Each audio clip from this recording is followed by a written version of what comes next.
Yellow lamp bulb chasing every sunrise. Look at your soul, I'm in love with your light. Yellow lamp bulb chasing every sunrise. Look at your soul, I'm in love with your light. Hello and welcome to an all-new episode of the Think on These Things podcast. My name is Kairu. I am your host. Today is the 85th episode officially of the podcast, and I'm really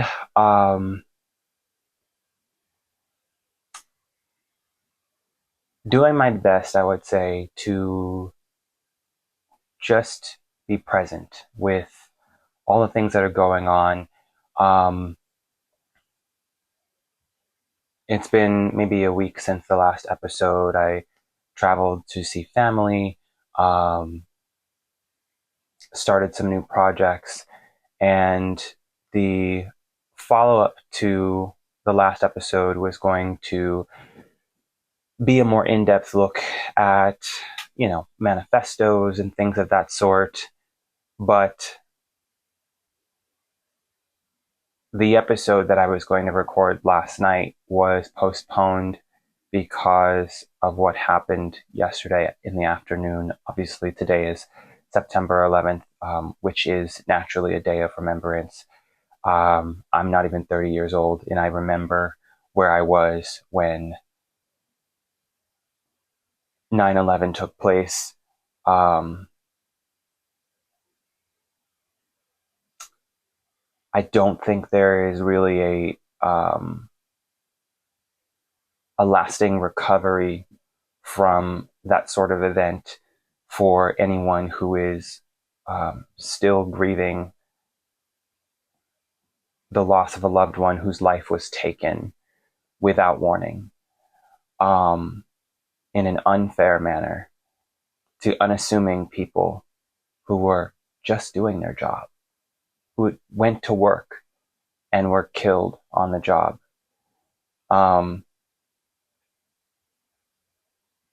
Parents, spouses, siblings, children, ripped from this life.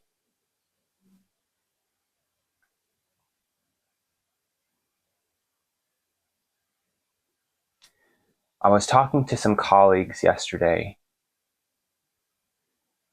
about, this day, and it was only 45 minutes later that the news broke that someone had shot Charlie Kirk.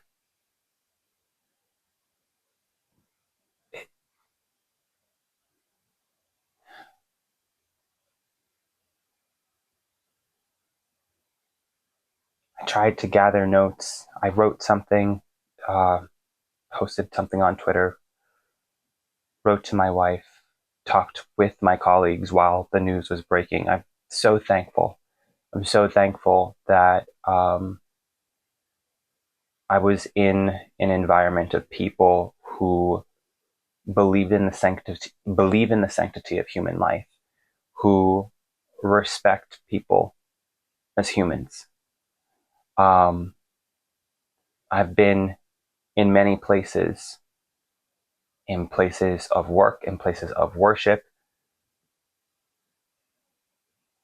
in public spaces. I'm in New York City, where the sanctity of human life is not only not respected, and really when we use the word respect, when you respect someone or something, all you do is acknowledge or consider their value or their capacity to produce value.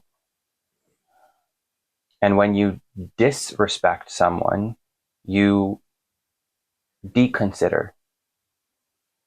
You consider that there is no value that exists in that person or that thing, that there is no value that can be produced by that person or that thing. And I want to just take a moment, because I didn't follow this man as closely as many other people have. I have seen a lot of tributes. I've seen a lot of statements that people have published, but I did follow very closely some people with whom he had worked closely or supported over the years.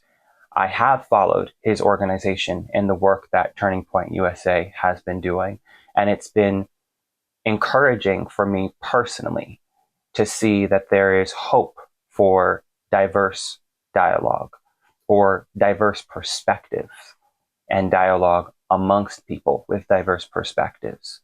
There is no space for growth if there is never anything new that is presented.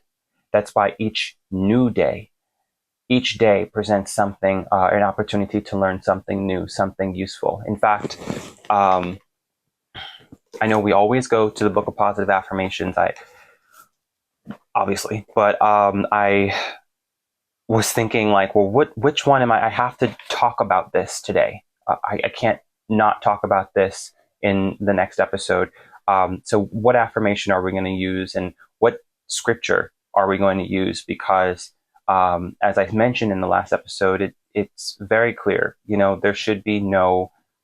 I don't have a reason to hide it. It's my show, right? Everything is inspired by, comes from, and comes back to the Word of God. So it doesn't make any sense for us to sit down and have this conversation and not go there, especially considering that the man's work was in pursuit of righteousness, was in pursuit of faithfulness, was in pursuit of encouraging and really igniting godliness, not just here in the United States, but even abroad. And there are a lot of conversations, a lot of debates, of course, that have been had. And I've not been super into the debate me bro culture. I've had very pointed thoughts on the debate me bro culture, which is probably one of the reasons that I didn't watch him so closely.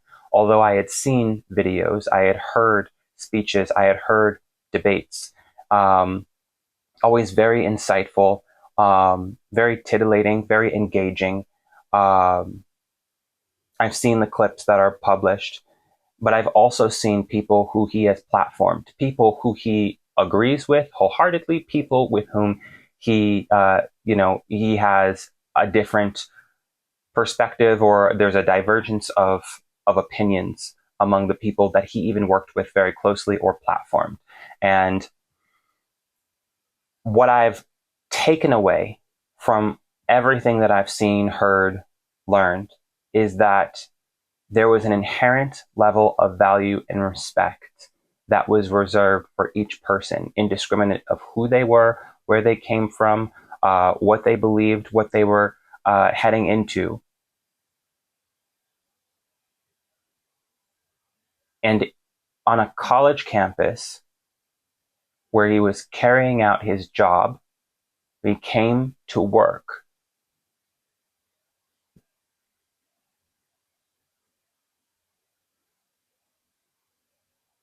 His life was taken. There is no sensibility. There is no justification.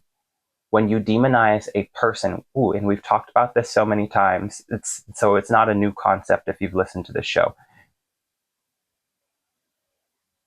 You've made an error. It is an error of ways to demonize a person in a vacuum, to delegitimize everything about a person because of a difference of opinion on one matter or another.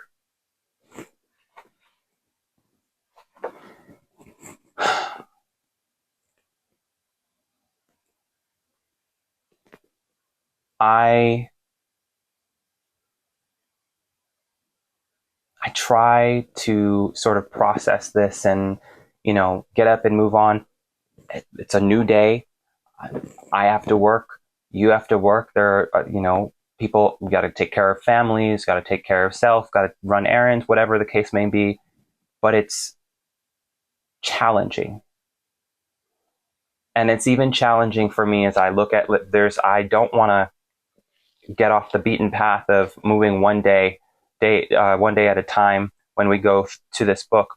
That the last episode was day one of chapter 3, which is I am willing to grow myself. The affirmation for day 2 is each new challenge is an opportunity to grow. Each new challenge is an opportunity to grow. Each new challenge is an opportunity to grow. I look at that affirmation and I wonder what growth looks like from here.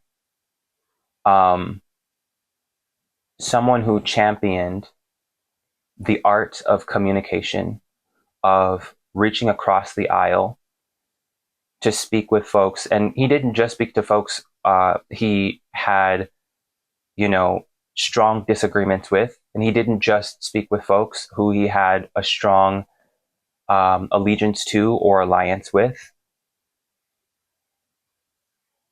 It is becoming increasingly rare that you find someone who is willing to speak with and learn from people with different perspectives. And in a moment like this, a person such as myself, who believes it's important and most valuable to speak and stand for what you believe in, a person like myself looks at this and is not only just disheartened, but many people in a moment like this turn to fear. Because it looks like, well, if he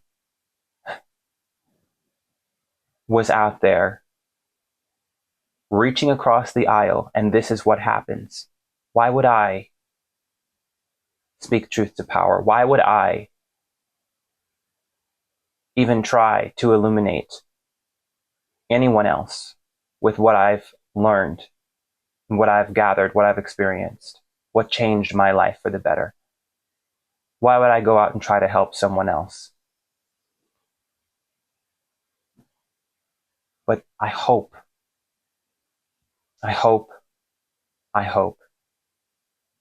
that if you felt that way, that instead of being disheartened to that level, that you will be yet heartened, opposite of disheartened. We don't really often use that term. We use disheartened. You hear about people's heart when it hurts.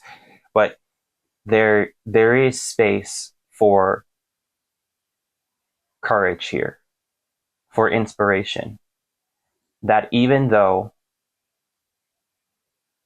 and I hate to think about,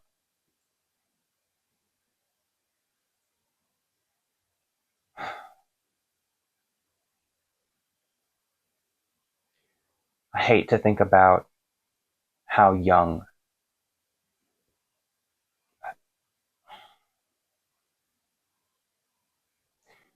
he was. A father, he was a husband. He was like the youth pastor of America. There are a lot of youth pastors out there who are preying on the children that they are supposed to be shepherding, that they are supposed to be leading and guiding in all knowledge of truth, that they are supposed to love and care for, to look after, to admonish or correct, or urge to do the right, the hard right, and not the easy wrong. There are a lot of youth pastors who are more consumed with themselves and their platform and their lust than they are with things that are just, that are right, that are good and effectual, useful for the next generation. The calling of a person who is to work with the youth, the next generation is very weighty.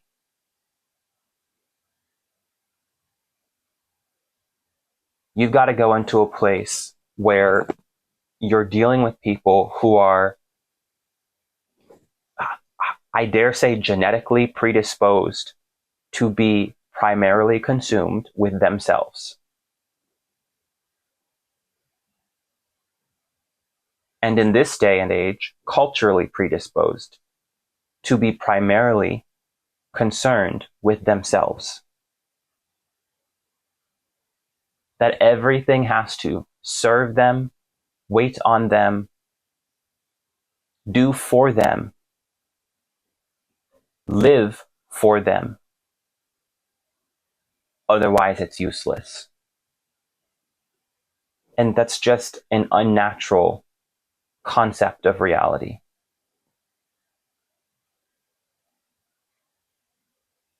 But a youth pastor does his or her job to ensure that you don't learn that too late.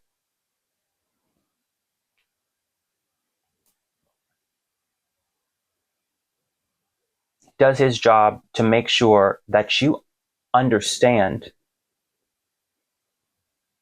the importance of discipline, the importance of selflessness, the importance of service.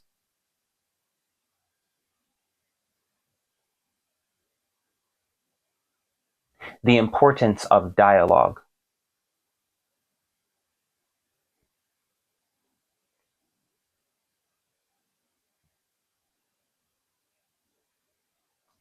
I am praying,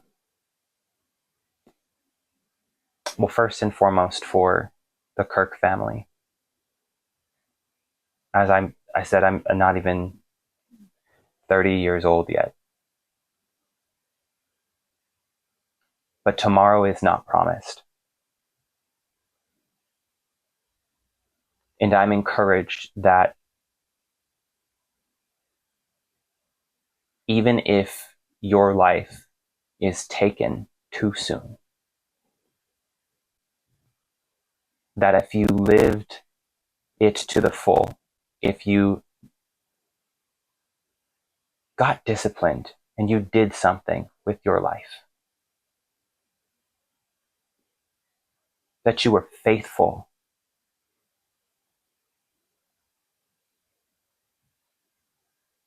and you submit your will to the plans and the purposes that are divinely pre-established.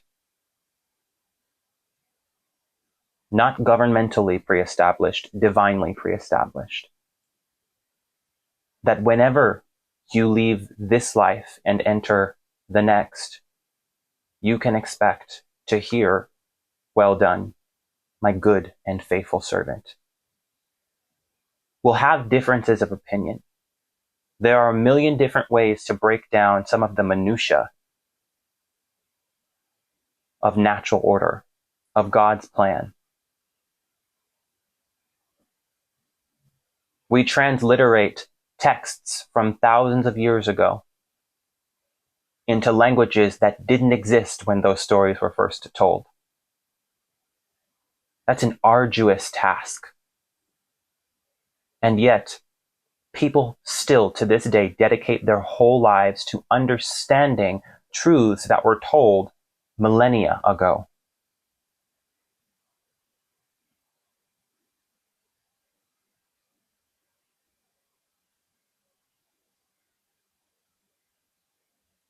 Those truths, they stand the test of time because they pass the test of time.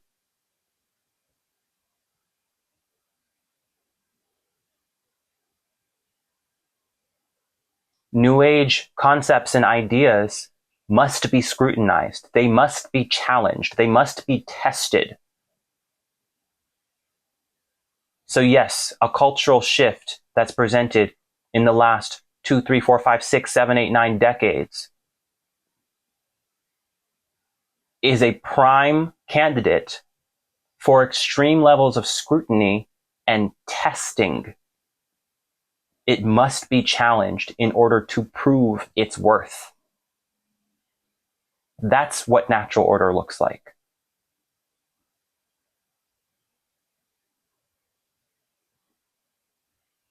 And this young man and many people whose lives he impacted, whose lives have impacted mine. This young man stood firm on that order of nature. And he went and spoke with people, not just at them,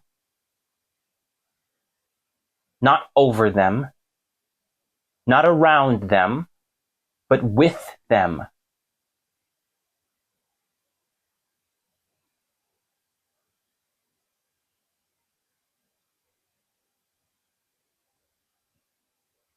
And I am encouraged to be more present, to be bolder, to be more forceful and unapologetic in the efforts to continue sharing what I've learned, sharing what I believe, discussing matters of truth with people passionately, fervently, unceasingly. And I hope you will do the same. And that each new challenge that you face will be understood as an opportunity to grow. There's no time for scripted sponsorships or anything of that nature, but if you are looking for, well, first off, I would really actually encourage you, before I talk about any of the platforms that I've built over the years, I will be taking a closer look at Turning Point USA and what they are, what they've got to offer. I looked at Charlie's website this morning. Everything is sold out, as it should be. I am praying for his family. I'm praying for his staff, over 1,000 people on staff. Praying for all the folks who've been impacted by this far and wide. The two top people that come to my mind, because I consume a lot of their content, are Reverend Amanchukwu. I hope I pronounced that correctly. And obviously, Candace Owens. I think there are a lot of other voices, though, that I will be learning, that I have paid attention to, even if just for 5 minutes in the last year, that have had close personal or professional relationship with this man, and their lives are forever changed as a result of what happened yesterday, today, and into the indefinite future. It's almost impossible to see. Each person is playing their role, and a big role was just vacated at the hands of someone we haven't even yet found. Almost 24 hours later, I am praying that we find the person who is responsible and we bring them to absolute justice. And that we find ways to better protect ourselves in the future. And that we encourage, that we raise our children to understand the importance of inherent value that each person is born with. Even if their opinions change over time, even if their religion changes over time, even if their jobs change, even if they change things about them that they are unhappy with, every person has the same inherent level of value. We are all human.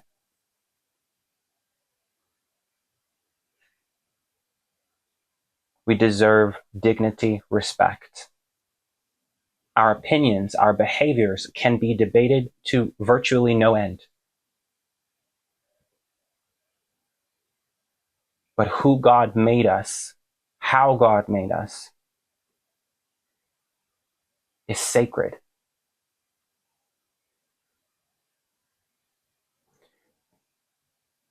So first off, I would say go to Turning Point USA. Go to his podcast. I will be taking a closer look. I've heard a lot of his speeches. I've watched a lot of I've probably watched um, over 20 hours of content in the last year, but it's not the same as me sitting down and watching someone's everyday show. Um, if you're looking for content on mental wellness, you can go to www.madeupmind.org. We've got tons of content. And I was also thinking this morning on the topic of people being so consumed with self. Any mental health website or psychology platform that is warping the concept of narcissism, that is warping the concept of medicinal resources, they need to be scrutinized more now than ever before.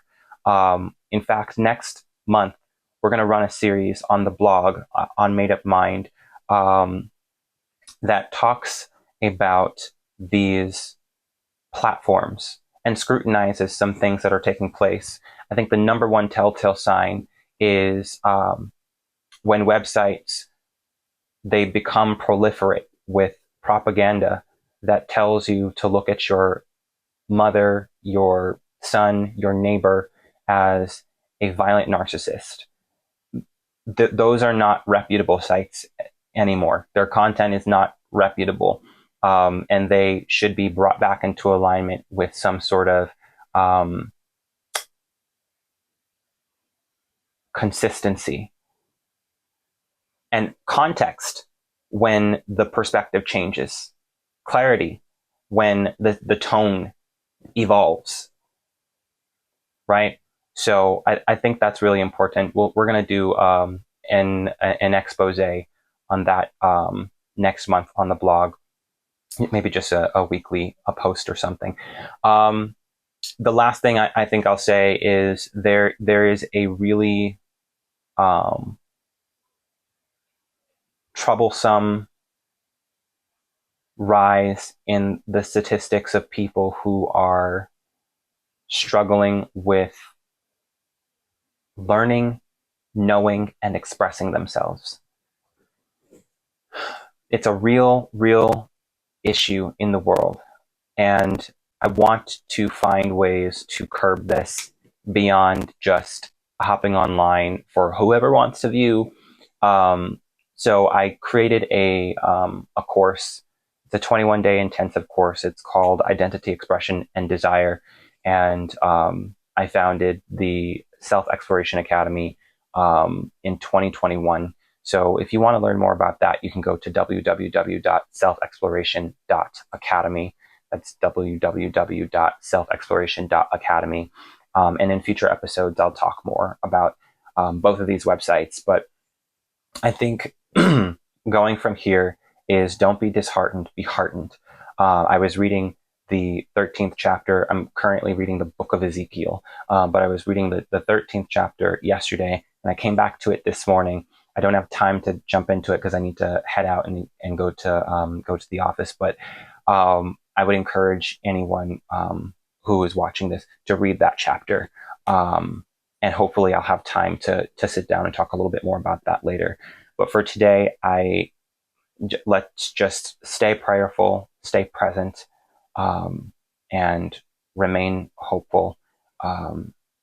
Maintain courage and confidence and clarity. Love you. Peace.